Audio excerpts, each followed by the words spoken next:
gratitude is the most important tool I've ever encountered to help me make the big choices in life. Because almost everything, all external expectations, all pride, all fear of embarrassment or failure, these things just fall away in the face of death, leaving only what is truly important. You're listening to Taser Production. دعوني احكي نبذة عن قصة حياة انسان طاقته مكتسبة من حزنه بيتغذى على النسيان. فالوحدة تنزل كفة ظلمه لنفسه سنين قتل، والحزن جذوره بتلعب دوره بتعزف له النوال. فجأة الحلم الوردي بهت ما طلعش عشانه، كانت خلق فبيندم حاله انه بدأ في صراع ضد خسر السبق. بيصبر نفسه باسم الرضا، يرفع دراعاته يدعي ربنا فبرضا ربك نغلب الكل وكل كل ضدنا.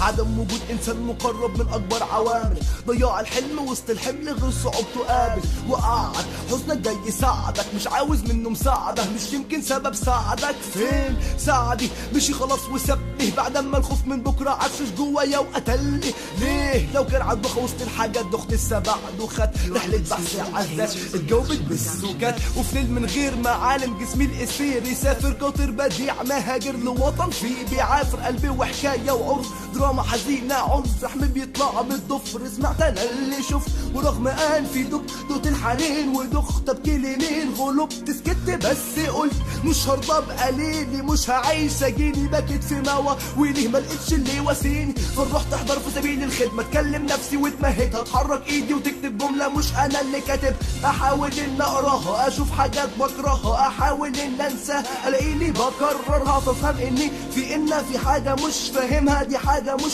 كاتبها. ازاي بكون فاكرها منقوشة بوزن وقافية موحية في ساعة صافية فلاتك مش قصيدة سايكوغرافيا.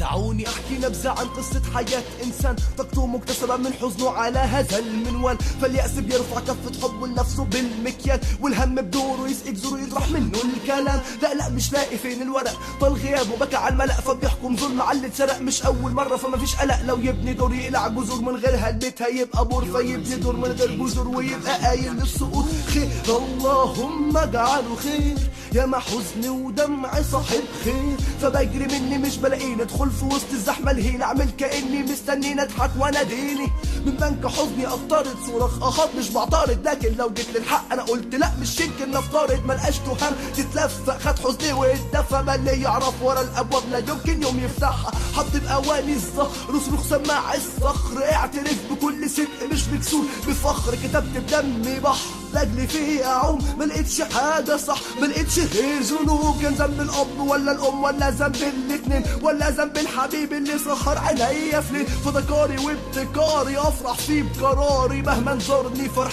هيظل الحزن جاري. Sometimes life's gonna hit you in the head with a brick. Don't lose faith. I'm convinced that the only thing that kept me going was that I loved what I did. You've got to find what you love, and that is as true for work as it is for your lovers. Your work is going to fill a large part of your life, and the only way to be truly satisfied is to do what you believe is great work.